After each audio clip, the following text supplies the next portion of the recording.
What's going on, everybody? It's Starr.podcast here with your boy Dakota Wislak, Brock Shore. All right, we're going to jump right into it. The Sunday night football game is still going on. We really want to talk about college football right now, but it is too good of a game not to talk about, all right? So we will get into college football right after it. So right now, tied up 40-40. The Patriots just scored. Looked like, I don't know the guy's exact name, but it looked like the guy who was trying to sack Tom Brady, he kind of hesitated. And I get it. The NFL rules now, like, you're going to get in trouble if you even, touch a quarterback like that. You know what I mean? So I get what happened there, but again, you got to finish the play. That is football, man. Like, you are born and bred to do football, and you make money doing football. You know what I'm saying? Playing football. So you got to make that play. I'm sorry, there's no excuse. But Kansas City came back right away, gave him that Tyreek Hill. I don't know what to say, man. Tyreek Hill, he's probably the fastest player in the league. Period. I mean, the safety had an angle, didn't even touch him, man. He had about 10 yards on him, it looked like. So it's just kind of crazy. Kansas City's got a dominant offense. You got Patrick Mahomes. I knew coming into this year he was going to be a great quarterback. Did not know this good. But I knew sooner or later he would develop into a great quarterback. He obviously did it faster than anyone thought of. Maybe except for the Kansas City staff. But he came into his own this year. Been playing absolutely out of this world. And right now, I mean, they're up there with the Patriots. You know, the Patriots are always in the top of the AFC. So if you're dominating with the Patriots and you're going head-to-head with them, it's something special. It really is. Tom Brady is not something to joke around with. You got Rob Gronkowski. Now you drafted Sonny Michel out of Georgia. I mean, that is a good team. They just got Josh Gordon from the Browns. It is something. You're going to see this in the playoffs again, I promise you. Some other highlights from throughout the day. Obviously, wanted to get into some of that. Cowboys beat the Jags. That was kind of crazy. Let me talk on that just real quick. We'll get into something else, but that is exceptional. Yeah. The Cowboys, they came out, they ran the ball. The mobile quarterbacks are something that I think Jacksonville doesn't have the depth to stop them. You know what I mean?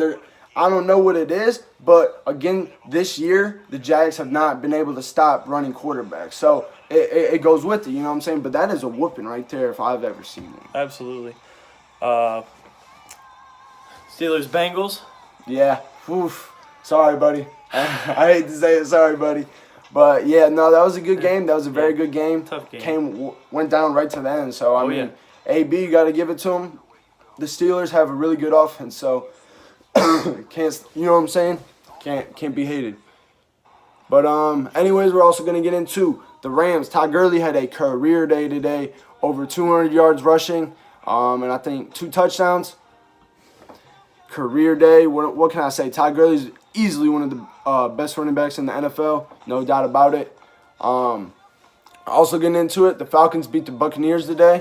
Julio Jones, again, still doesn't have a touchdown for any of the fantasy owners who have him.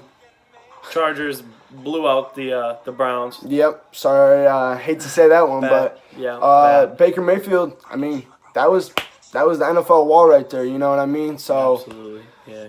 Chargers are a very good team. Melvin Gordon is playing out of this world, too. It is ridiculous. Ravens had, last time I checked, 11 sacks against the Titans in one game. That was ridiculous. That's ridiculous.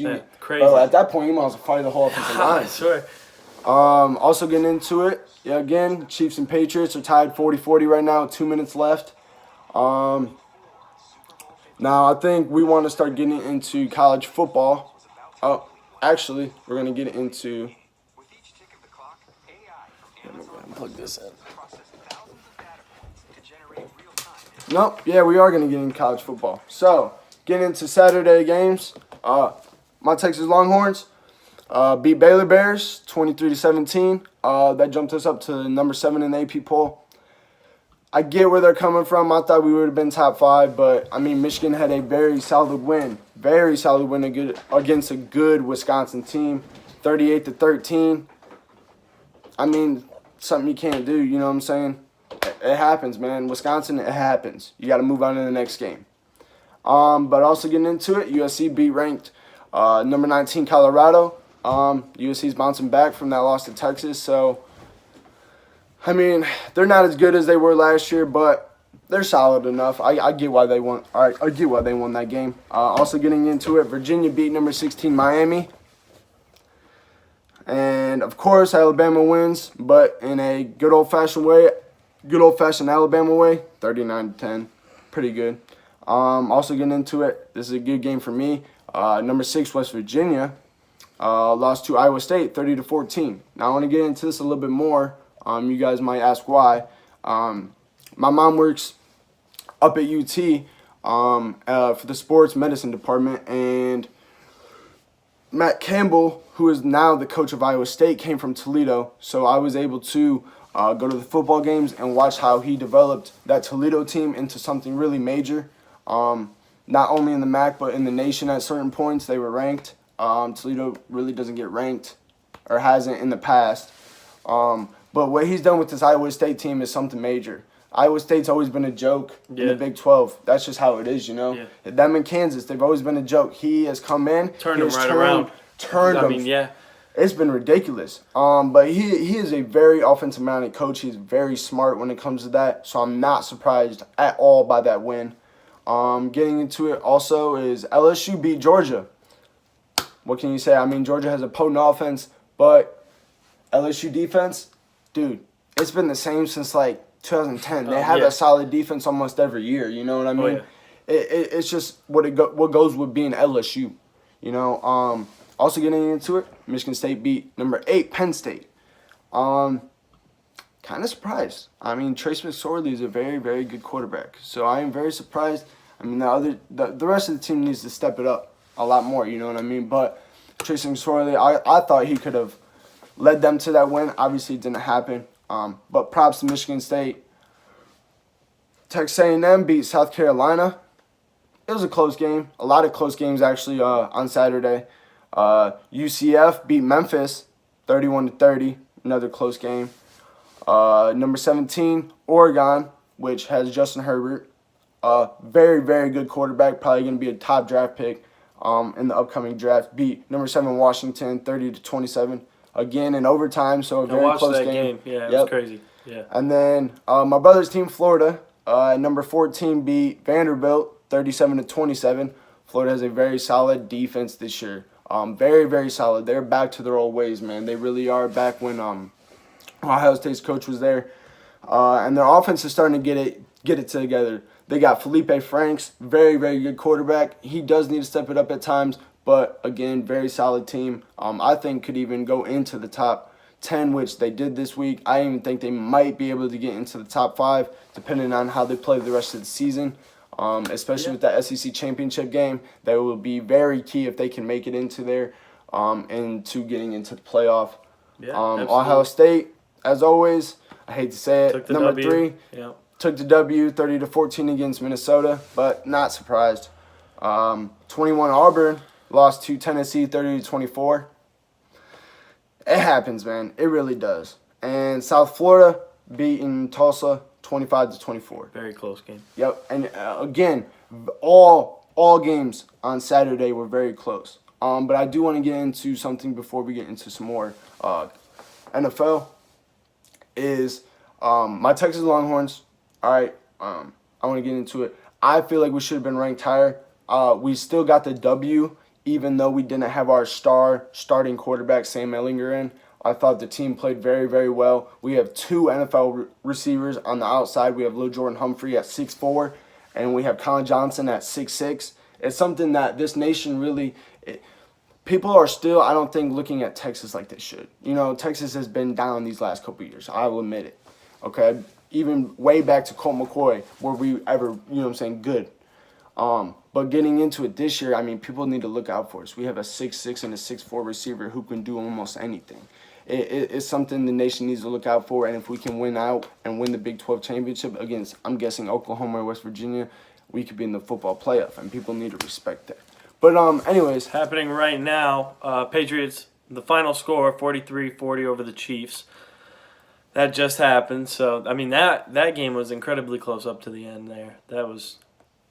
That's what you want out of NFL football, though. I mean, I always love a good defensive game, But when you could do and score 40, 50 points, go for it. Those are the games that the people want to watch, period. The high-scoring games every time. Oh, this is... But getting into fantasy, I want to get into that just a little bit. Very good games out of Ty Gurley today. Saquon Barkley the other day had a very good game, even though the Giants lost. And expect to see those numbers keep, maybe not as high, but expect to see those numbers steady, period, for both of those running backs right there. They're very talented running backs, even with Saquon on a not-so-good Giants team, a.k.a. Eli Manning is just doing bad. But Tom Brady had a pretty solid outing today. Those who have Patrick Mahomes in fantasy had a solid outing today, as I do. Kareem Hunt, if you could trade for him, man. He is a very solid piece on your team. And then you got AJ Green had an okay day. I think, honestly, the Bengals could have tried to incorporate him more into the offense. He is probably their best offensive weapon. Oh, yeah. And then you put him and AJ Green together, him and Tyler Boyd. Yeah, him and Tyler Boyd. Yeah, they've been dominant. They've been dominant this season. Tyler Boyd was a surprise to me.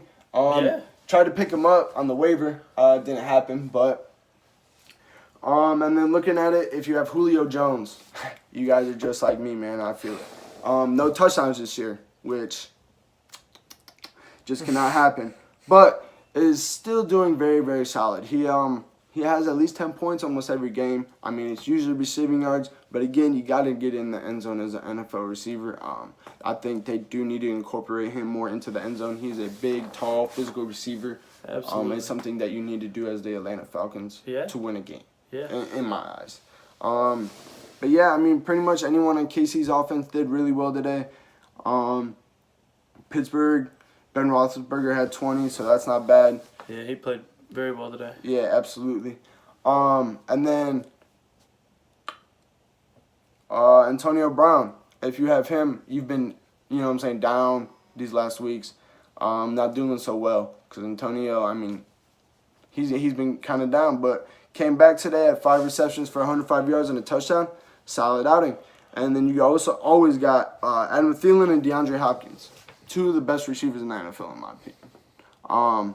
Going at it, 5 for 63 and a touchdown, and 11 for 123 and a touchdown. Now, Adam Thielen, I have to say, in my opinion, came out of nowhere. I mean, he was there last year, but this year, man, it's a 100-yard game every game. You know what I mean? It's ridiculous. Absolutely. And the Vikings are playing that very well. They have Stephon Diggs on the outside, and Adam Thielen might be the best wide receiver duo in the league, in my opinion. I agree. But no, fantasy, I did win today. I beat Brock over here. And then we're in a league with me and my brother, our buddy Aaron, and us. And my brother lost 106.2 to 130.9. And I won, I want to say, let me see. It was a little ridiculous. I won 73.4 to 147.1. I got 2 people left to play, so. But I think that is a wrap on our podcast today and our our YouTube Live. So you guys have a great night, and we will see you on the next one.